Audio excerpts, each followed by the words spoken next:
This is WYMT Mountain News at 5:30.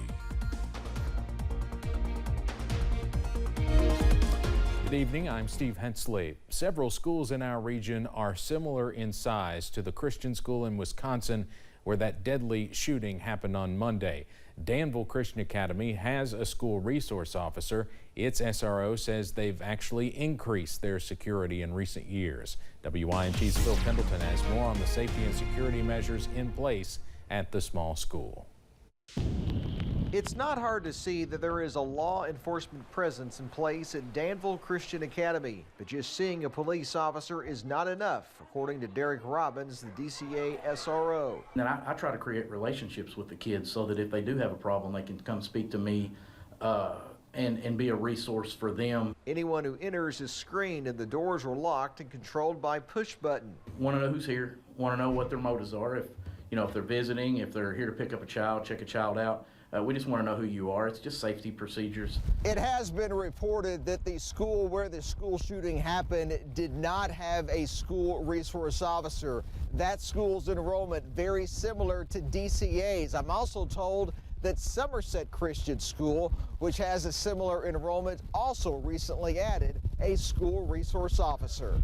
Robbins was hired shortly before a Christian school shooting in Nashville, and he says after that, even more security was added. Reevaluating periodically to make sure that we're doing the right things to ensure the safety of the kids. Robbins says they don't fall under the guidelines or requirements of public schools, but he says the policies are similar. Hopefully me being here is that deterrent for something like that happening, and that's the goal, is to stop it before it happens. In Boyle County, Phil Pendleton, WYMT Mountain News. The school resource officer at Danville Christian Academy is under the umbrella of the Danville Police Department. Well, as advertised, we had a nice amount of rain pushed through eastern Kentucky. Some places picking up well over an inch, close to an inch and a half. And there's the latest with live pinpoint Doppler radar. We are seeing that line of showers, even some embedded thunderstorms being picked up across portions of eastern Kentucky. And you can see over the past 3 hours how it just pushed through. Now the rain chances will continue for the next few hours. It will exit as we go throughout the overnight hours.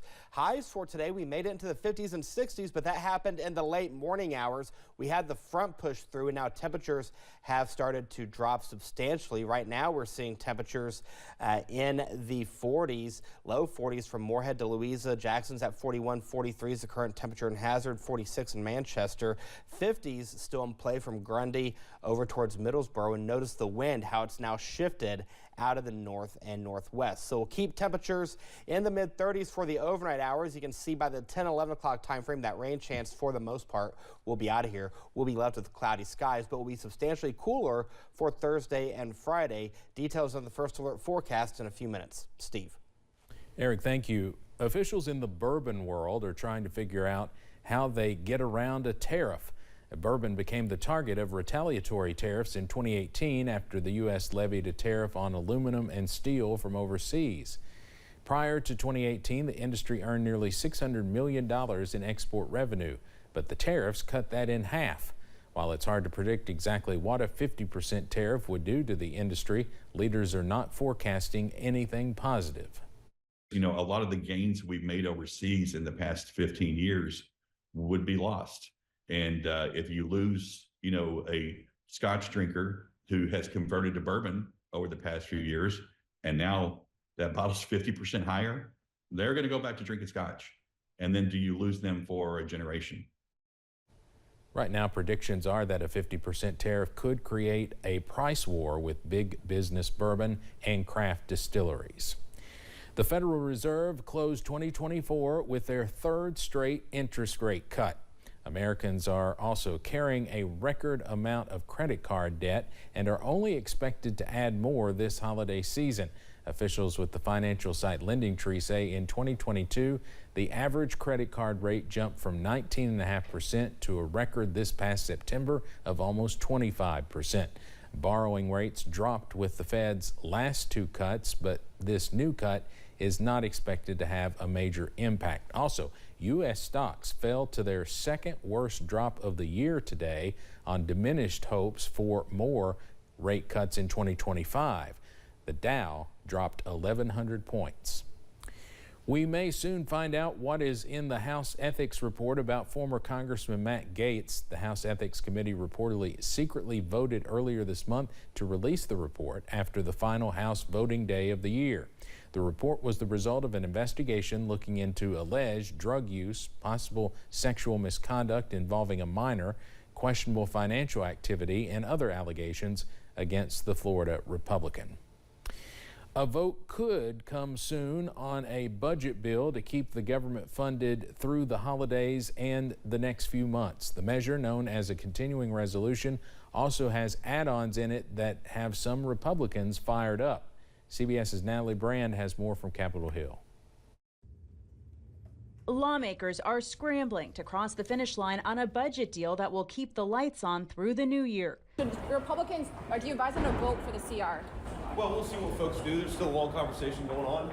The more than 1,500-page bill would keep government funding levels steady through mid-March. Instead of doing, Chuck Schumer and Biden spending for 2025, we pushed this decision into March. But House Speaker Mike Johnson is facing pushback from some conservative members of his party over the last-minute release of the massive bill and what's been added to it, including more than $100 billion in disaster aid, $10 billion in economic assistance for farmers, and a commitment from the federal government to pay for the rebuilding of Baltimore's Francis Scott Key Bridge, which collapsed in March. We have Republicans who are incredibly excited about DOGE, and they're going to then spend a ton of money and then 30 days later say that they're fighting to cut the money that they just spent. Elon Musk, who President-elect Donald Trump has tapped to lead the Department of Government Efficiency, took aim at the legislation on his platform X, calling it pork. As with the last few stopgap measures to avoid a shutdown, Speaker Johnson will need Democratic support in the House and sign-off from the Democratic-led Senate. Bipartisan cooperation must lead the way. We can't have last-minute delays or grandstanding, or else the American people won't get the funding they deserve, or else we could risk a shutdown. The bill also includes a pay raise for members of Congress, their first since 2009. Natalie Brand, CBS News, Capitol Hill. And we're hearing late this afternoon that President-elect Trump is against this bill, so we'll see what happens. The bill also includes health provisions, reforms aimed at pharmaceutical benefit managers, the middlemen accused by many of driving up the cost of prescription drugs.